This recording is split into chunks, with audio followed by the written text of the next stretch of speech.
What's up, guys? So doing a little bit of sanding and buffing today for my buddy. Thought I'd make a quick video and kind of show you what that entails. So this is actually like the front license plate cover thing for the bumper on the C5 Corvette. It was just repainted recently, so there's a couple little dirt nibs and stuff in it I got to get out. Plus I think it's getting clear bra, so we're gonna put a we're gonna try to sand a little bit smoother so it looks nice for that. But I want to show you kind of a before. If you kind of see that window there, if I move this, you can kind of see how kind of textury, and you can see the orange peel in it there.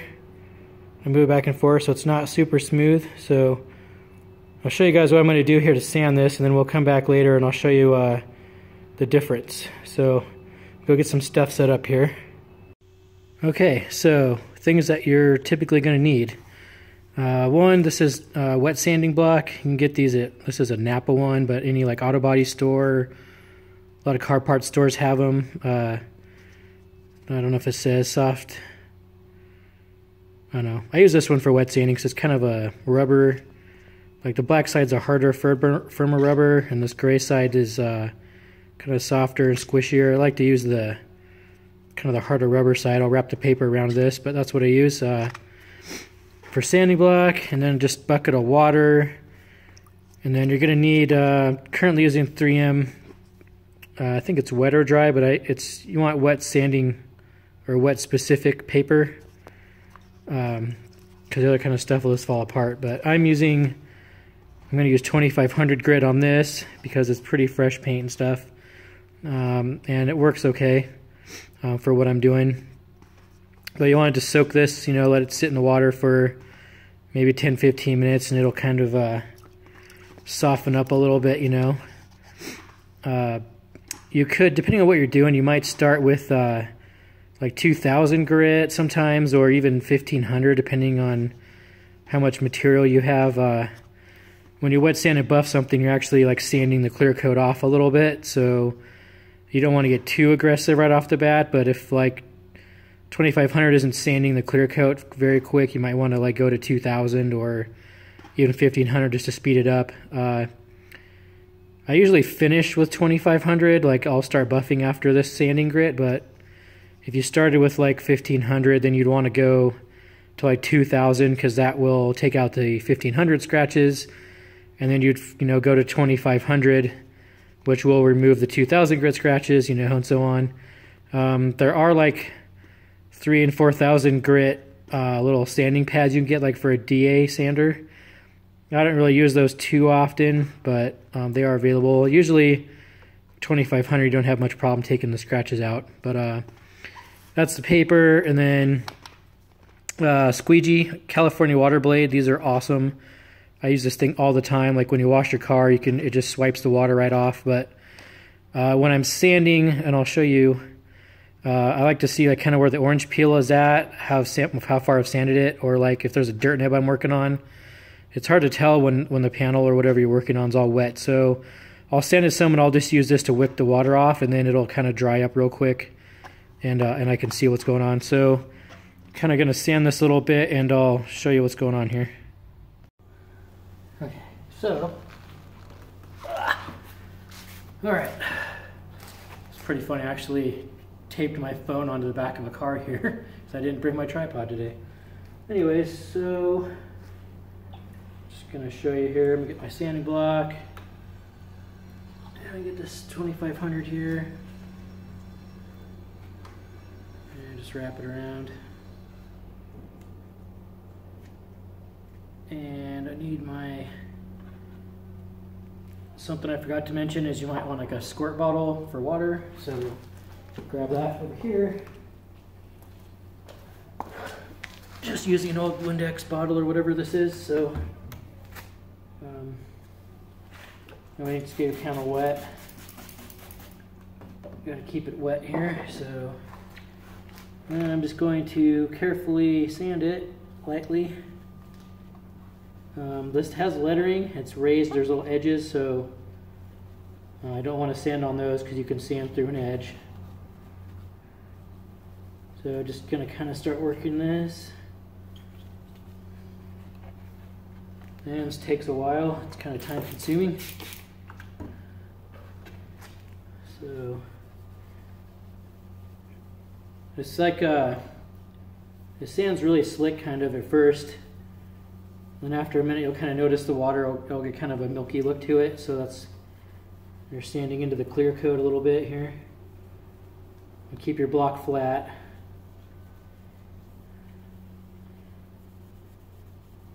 And just keep in mind, you know, you're sanding the clear coat.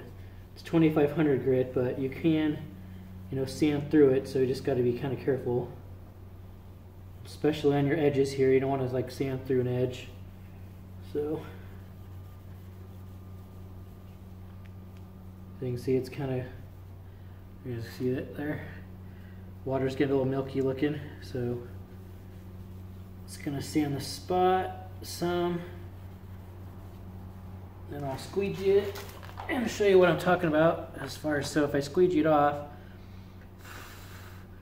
kind of blow on it a little bit, it'll dry up the water, but I don't know if you guys will be able to see this too well. Let's see if we can, so you can see it's dull now where I've been sanding it, but you can see the orange peel a lot better.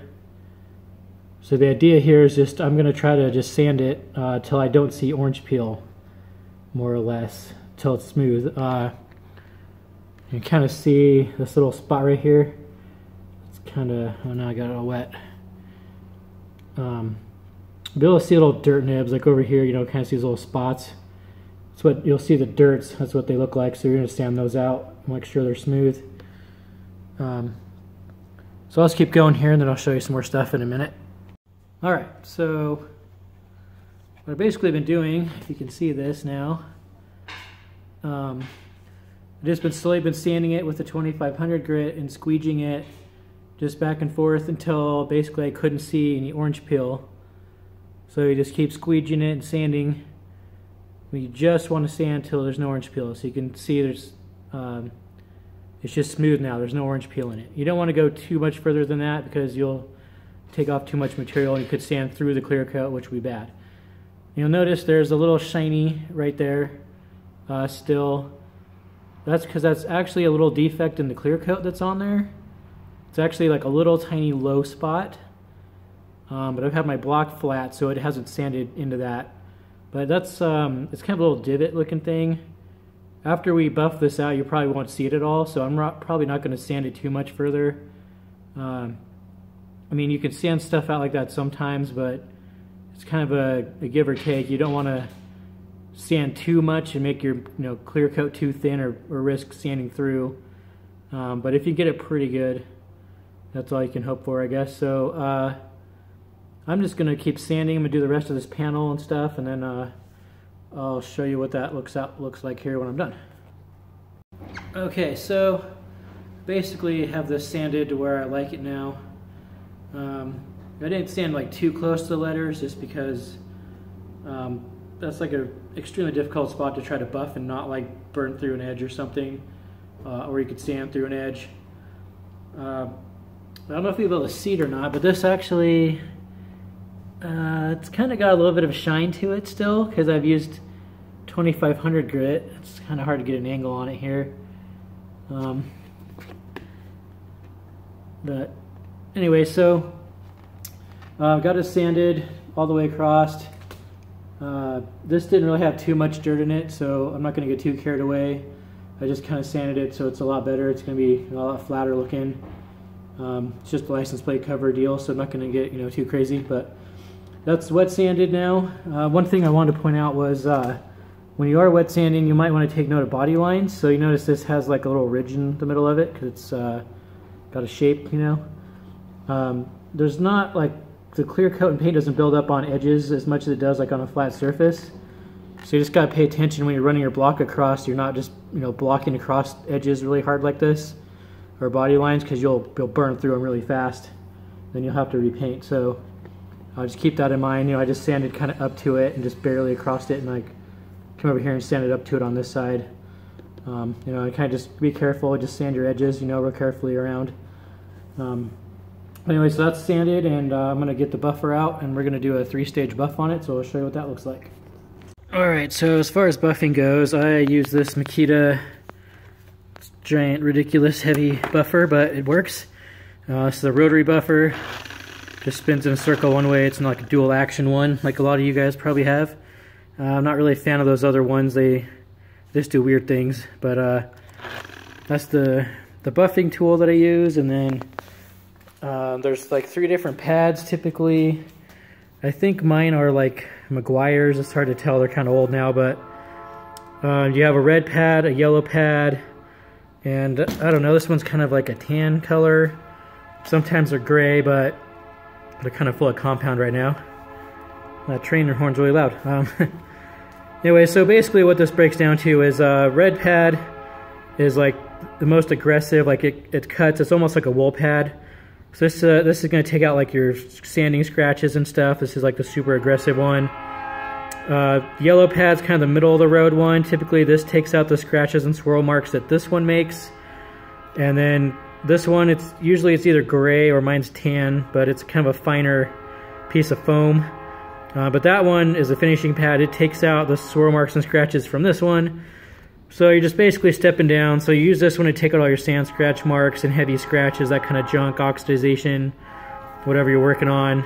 Then you just step down these other pads, you just get a better and better shine polish every time there. And I got 3 different compounds that go with these too. So I use 3M products for the compounds. I use the rubbing compound one for this, or with this pad. It's not like we'd normally think of with rubbing compound. It's not like gritty or anything like that. It's just it's really smooth actually, but it does cut. So I use that with this pad, and then I have some gray stuff. I think it's called like swirl remover. I know it's kind of a middle of the road compound I use with the yellow pad, and then I think the other one is called like micro. May have to go grab the bottle, but it's like blue. It's like the finest compound. So I'm just going to go tear into this thing. I'm going to use all 3 pads on this each step, and we'll get it shined up and see what it looks like. Okay, so got the red pad on here. This is a compound I'm going to use. It's 3M Perfect It, just rubbing compound.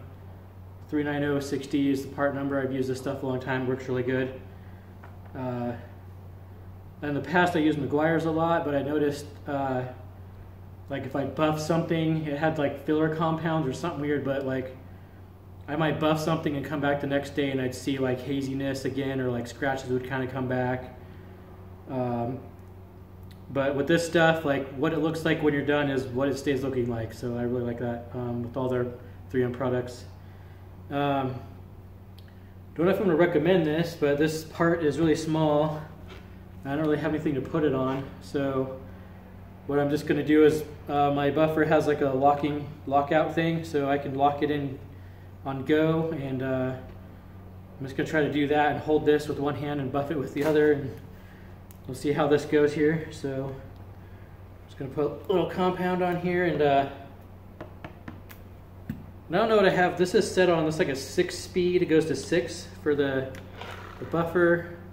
I have it between 2 and 3, so it's not like super fast, but you don't want it to go like too fast because you'll just burn through everything and, you know, maybe fling your stuff across the shop or whatever. But anyways, so it's kind of a medium speed, I guess, or sort of slow. But so here we go. I'll rock this on.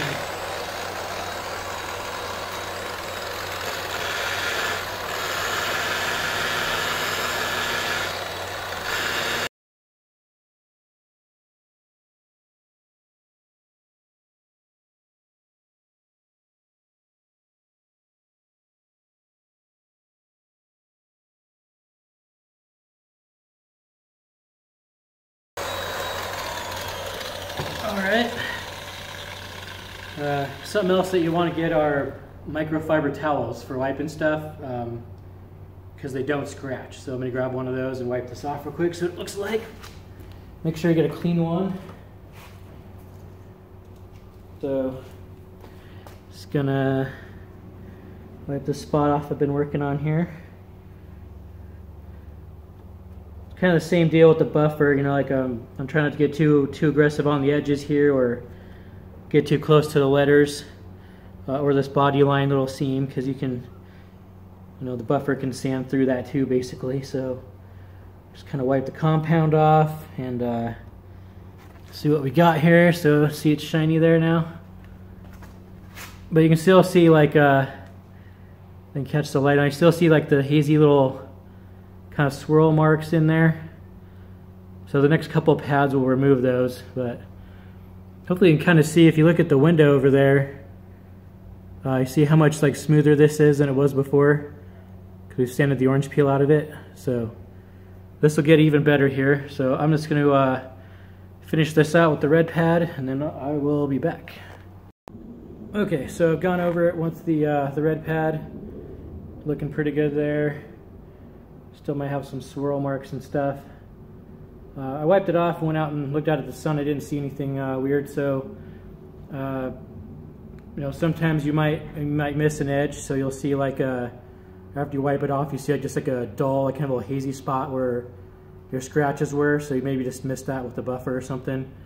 Didn't really see anything like that. So, you know, this is what it looks like with the red pad. You still see it has like kind of little hazy swirl. You can see the little streak marks. Kind of looks like it's greasy, or I don't know how to describe it. You can see it over here, hopefully. So I'm going to get the next pad, which is the yellow one, and go over it with that, and then I'll show you what that looks like. All right, so same kind of deal here. Got the yellow pad. What I'm going to use with the yellow pad is called Perfected 3000 Swirl Mark Remover. It's 06064. It's gray. That's what I use with it. So just going to use that and just go over it with that yellow pad. And real quick, something you might note is the rubbing compound and like the red pad you kind of use a lot of the compound, like put it on pretty liberally, I guess. The gray and the blue stuff, like I don't really put that much on here. You don't need that much, so like, you know, you might just put like kind of a few little dabs like that will do like that spot real well. So you don't need a lot of this. Almost even less for the final step, but we'll get to that here in a minute. Okay, so just finished up with the yellow pad. You can see we're getting a little bit more gloss to it now. It's starting to shine up and look real nice. Like I said, you can't really see, like you get some of those nibs, the little dirt spots, they stand out really well, but sometimes you can't get them entirely. But most of the time, once you sand it out and buff it, you don't really see anything. So it's looking really good now. Let's see if we can get, you know, if we look at the, so we got some good reflection now. So if you look at the window there in comparison to earlier, how much smoother, see we're getting really nice looking. So this still looks really good. I looked at it out in the sun. I wiped it off with the microfiber, and not too much going on there. But I'm going to go ahead and hit it with the final pad, which just will take out any remaining scratches or swirl marks that might be there. Buffs out any marks that the yellow pad might have made. So just switched out to that and get that going. Okay, so to finish this thing off, I'm using the 3M Perfected Ultra Fine Machine Polish. This is 06068. Has a 3 on it. I guess these came in a kit a long time ago. You could buy them individually, but they used to be like product 1, 2, and 3. Those you can order to them or whatever. But this stuff is blue. Don't really need much, but this just takes out the final swirl marks and stuff. This stuff isn't cheap either, so if you're not doing this a lot, maybe you'll want to have someone do it, or you know, they come in smaller bottles. This bottle of purple, this rubbing compound I just bought today actually, and it was like 42 bucks at the parts store. So not cheap, but it does go a long ways. These ones are not quite as bad, but anyways, got what I have is the finishing pad. This one's tan in my case. Sometimes the gray. Something to note on these ones is they're kind of I don't know if like it's a denser foam, kind of, or finer than the other ones. So these can build up heat pretty quickly, these finishing pads. So you just don't want to put like a lot of pressure on them, or like run in one spot a lot for a while, you know, move around, because these can build up heat and actually burn through your paint pretty quick if you're not careful or don't know what you're doing. So just take your time with the finishing pads. and you should be all right. So I'm gonna get after with this, and then we'll see what we end up with here at the end. All right, so this is after the final finishing pad and everything. So we got lots of nice gloss there. It's practically looking like a mirror now, right? So I'll actually go over here in the sun and show you guys where I was at initially, and I'll show you what it looks like and stuff. But you see the comparison there on that window now. Or even if I just back up, you can see how much better it looks from when we started. So I'm gonna go over in the sun and show you guys, and then that's it. So if you have any other comments or anything or questions, just put them below, let me know, and I'll see if I can get to them. So I'm gonna run out here in the sun and show you guys this thing. All right, so this right here is where we initially started at. You can see the window. There's still a little texture, but that's just the nature of paint and stuff. And this is actually a fiberglass panel, so it's probably not that straight either, but definitely a huge improvement there, over what it did look like when we started. Maybe that's better. So you can see how much smoother it is there.